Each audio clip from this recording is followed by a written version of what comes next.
दोस्तों, आज की इस वीडियो में हम ये जानने की कोशिश करेंगे कि मार्केट इतना ज़्यादा डाउन क्यों जा रहा है। उसके लिए हम चार्ट को भी देखने की कोशिश करेंगे, एफआईआई की जो और डीआई की जो बाइंग और सेलिंग है उसको भी देखेंगे और ग्लोबल मार्केट को भी चेक करने की कोशिश करेंगे कि इस वक्त ग्लोबल मार्केट क्या कह रहा है। देखिए, सबसे पहले तो आप इस बात को समझ लीजिए कि हमारा इंडियन मार्केट जो है वो बुलिश है और इंडियन मार्केट में किसी भी तरह की कोई गलत खबर नहीं है। ये अभी इस वक्त जो सेलिंग हावी हो रही है ये हो रही है बजट की वजह से। थोड़ी सी लोगों में डर है कि कहीं मार्केट डाउन ना जाए, तो इसलिए कुछ लोग प्रॉफिट बुक कर रहे हैं। और वहीं पर ग्लोबल मार्केट में भी हाई पर हाई हो रहा था, लेकिन अब थोड़ा ग्लोबल मार्केट में प्रॉफिट बुकिंग आ रही है तो उससे भी दिक्कत आ रही है। तो चलिए चार्ट पर देखते हैं कि हमें किन लेवल्स को ध्यान रखना चाहिए और कहां पर हमें काम करना चाहिए। दोस्तों, जैसा कि आप यहां पर देख सकते हैं, ये मैंने निफ्टी 50 का चार्ट खोला हुआ है। अगर आप यहां पर गौर से देखेंगे तो सबसे पहले हम वनडे का चार्ट देखते हैं। वनडे के चार्ट में हमें क्या नज़र आएगा। वनडे के चार्ट में हमें दिखेगा कि सेलिंग बहुत ज़बरदस्त तरह आई और ये जो ग्रीन कैंडल बनाया था मार्केट ने इसको पी गई, यानी कि इसको ख़त्म कर दिया मार्केट ने। यहाँ पर आप इसको देख सकते हैं। ये हमारा व्हाट्सएप नंबर है। अगर आप हमारे लिंक से अपना अकाउंट ओपन करते हैं तो आप हमें इस नंबर पर अपने मोबाइल और यूज़र आईडी भेज दीजिए, तो हम आपको अपनी ब्रॉडकास्ट में ऐड कर लेंगे। दोस्तों, इस कैंडल को आप गौर से देखें तो आपको समझ में आएगा कि मार्केट में जुमे के दिन ज़बरदस्त वाली सेलिंग आई, यानी कि प्रॉफिट बुकिंग आई। इसे आप कोई बड़ा नाम नहीं दे सकते और ना आप ये कह सकते हैं कि बहुत बड़ी सेलिंग है। अभी निफ्टी जो है वो भी ख़तरे से बाहर है, ख़तरा ज़्यादा नहीं है। मेरे हिसाब से ख़तरा मार्केट में अगर बन सकता है बहुत ज़्यादा ख़तरा, तो वो कम से कम आपको यहाँ पर देखने को मिलेगा 24,000 के नीचे। जब तक मार्केट 24,000 पर है तो मार्केट में कोई भी दिक्कत आपको देखने को नहीं मिलेगी। हाँ, जैसा कि बजट आ रहा है और भी कई चीज़ें हैं, क्वार्टरली रिज़ल्ट आ रहे हैं कंपनियों के, तो उस वजह से थोड़ी बहुत प्रॉफिट बुकिंग आ सकती है, तो वो कोई बड़ी बात नहीं है।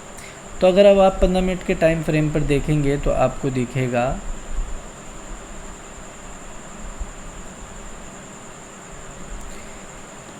कि यहाँ पर ये निफ्टी 50 का चार्ट जो है वो अपने सपोर्ट पर है, मतलब सपोर्ट से बाहर नहीं निकला।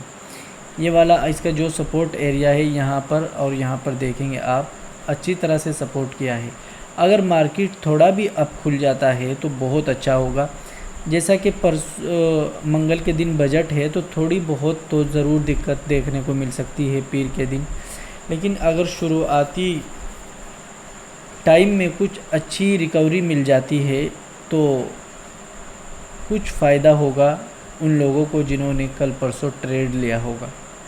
नहीं तो जो बड़े इन्वेस्टर हैं या फिर जो लोग इन्वेस्ट करके रखते हैं उन्हें तो टेंशन लेने की बिल्कुल भी ज़रूरत नहीं है।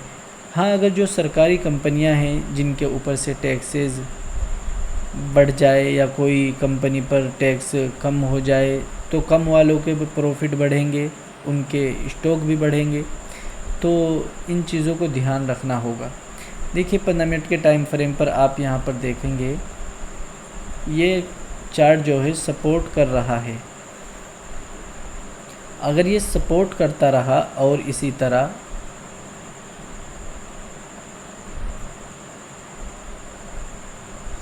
आगे को निकल जाता है यहाँ से चार्ट, यहाँ पर एक ट्रेंड लाइन भी आ रही है। अगर आप देखेंगे तो आपको नज़र आएगा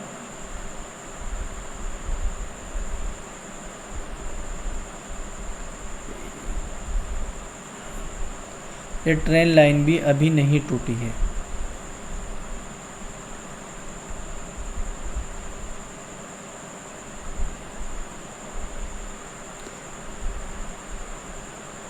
अगर यहाँ से देखें तो यहाँ आएगा। अगर इस वाले एतबार से देखें तो फिर टूटती हुई नज़र आ रही है, लेकिन ये वाला जो है यहाँ पर जो कैंडल बनी है वो काफ़ी कमज़ोर है, तो इसलिए कोई ज़्यादा दिक्कत तो नहीं है। लेकिन अगर आप इसको थोड़ा नीचे कर दें और यहाँ से करके देखें तो फिर आपको दिखेगा अभी ये अपने सपोर्ट से बहुत दूर है, और यहाँ पर तो इसने सपोर्ट ले भी रखा है। लेकिन अगर मार्केट डाउन खुलता है तो फिर ध्यान रखना चाहिए कि पीर को, मंडे को भी आपको थोड़ी बहुत गिरावट देखने को मिल सकती है। तो आइए देखते हैं जुमे के दिन एफआई और डीआई ने कैसी ख़रीदारी की। तो आपको यहाँ पर दिखेगा ये, यहाँ पर देखिए ये ख़रीदारी है एफआई की तरफ से 15,051 करोड़ रुपए की जो ख़रीदारी हुई है, और यहाँ पर एफआई की तरफ से 15,892 की ख़रीदारी हुई है। ऊपर वाली जो है ये डीआई की है, और इधर सेलिंग हुई है कितनी देखेंगे आप, सेलिंग यहाँ पर 15,512, और जब आप इधर देखेंगे तो यहाँ पर सेलिंग की है एफआई ने 14,386 करोड़ की। लेकिन यहाँ पर देखिए आप 461 करोड़ रुपए माइनस हो रहे हैं कल के एतबार से। थोड़ी यहाँ पर डीआई ने जो है वो ज़्यादा सेलिंग कर दी, जिसकी वजह से 461 माइनस में, लेकिन 1506 करोड़ रुपए ऊपर माल बेचा कितने का, 14,386 का, और ख़रीदा 15,892 का। तो इससे ये अच्छे संकेत है मार्केट के लिए। इससे पता लगता है मार्केट में कुछ गलत अभी नहीं हो रहा है। और अगर हम ग्लोबल मार्केट को देखते हैं तो आपको नज़र आएगा कि ग्लोबल मार्केट में इस वक्त कुछ गलत नहीं हो रहा है। ये देखिए यहाँ पर डाउ जोन्स में मैंने जैसे कि आपको शुरू में बताया था कि ये जो ग्लोबल मार्केट है बहुत ऊपर गई थी पिछले दिनों, लेकिन यहाँ पर आपको अगर शायद नज़र आ रहा हो तो यहाँ पे सभी पे लिखा हुआ है वेरी बुलिश बुलिश बुलिश, या फिर आपकी स्क्रीन यहाँ से साइड में हो गई होगी, आप देख सकते हैं ग्लोबल मार्केट को। तो यहाँ पर देखिए 40,287 पर ट्रेड कर रहा है डाउ जोन्स, माइनस में बंद हुआ।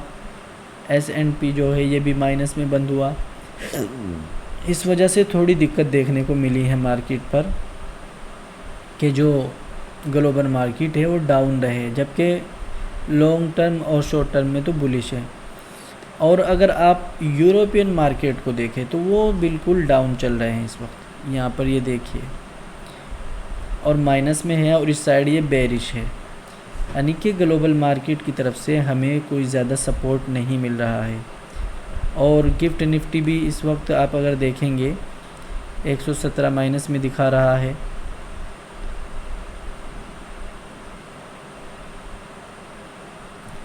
ये निक्केई ये भी माइनस में है। पूरा ग्लोबल मार्केट, पूरा ही मार्केट जो है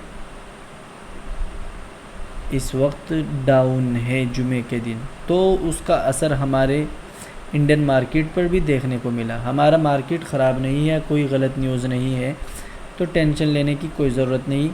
अगर आप चाहें तो एक काम ज़रूर कर सकते हैं, मेरी ये सलाह रहेगी कि फ़िलहाल कोई स्टॉक बाय ना करें आप पीर मंगल के दिन।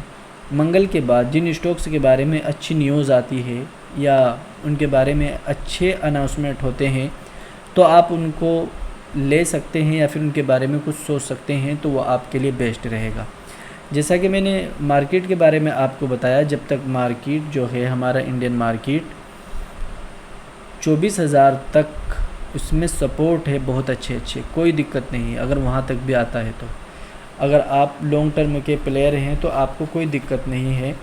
और अगर आपने शॉर्ट टर्म के लिए कोई स्टॉप ले रखा है तो फिर आप अपने स्टॉप लॉस को फॉलो कर सकते हैं, और नई बाइंग बिल्कुल ना करें 2-3 दिन, उसके बाद ही आप नई बाइंग के बारे में सोचें जब ये चीज़ें निमट जाएं जो फ़िलहाल चल रही हैं और ग्लोबल मार्केट में भी कुछ रिकवरी देखने को मिले। तो मेन चीज़ जो मैंने आपको बताई वो यही है कि ग्लोबल मार्केट इस वक्त हमारे मार्केट को सपोर्ट नहीं कर रहा है, तो इस वजह से थोड़ी टेंशन देखने को मिल रही है। और FIDI का अगर आप पूरा डाटा देखेंगे तो वहाँ से सही तरह पता लगेगा कि क्या सिचुएशन है। मैंने आपको ये जो डाटा दिखाया है ये 19 जुलाई का दिखाया है। ठीक है दोस्तों, उम्मीद करता हूँ ये वीडियो आपके लिए हेल्पफुल रहा होगा और आपको समझ में आया होगा कि मार्केट इस तरह का बिहेवियर क्यों कर रहा है और हमें ऐसे मार्केट में क्या करना चाहिए। तो बस यही ध्यान रखें कि कोई नई बाइंग ना करे, कोई बड़ा अभी अगर आपके पास अच्छा स्टॉक है फिर डरने की ज़रूरत नहीं है। हाँ, अगर आपके पास कोई ऐसा स्टॉक है जो कि अच्छा नहीं है या उसके बारे में कोई गलत खबर आ सकती है, फिर थोड़ा आपको स्टॉप लॉस लेके चलना चाहिए।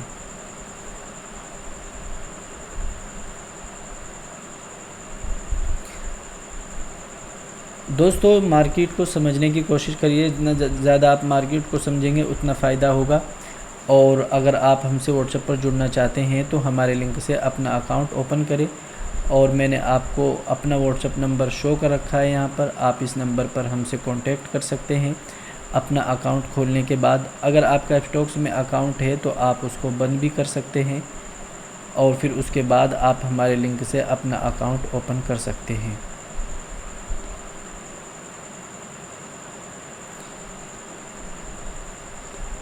आज की वीडियो में इतना ही। अस्सलाम वालेकुम।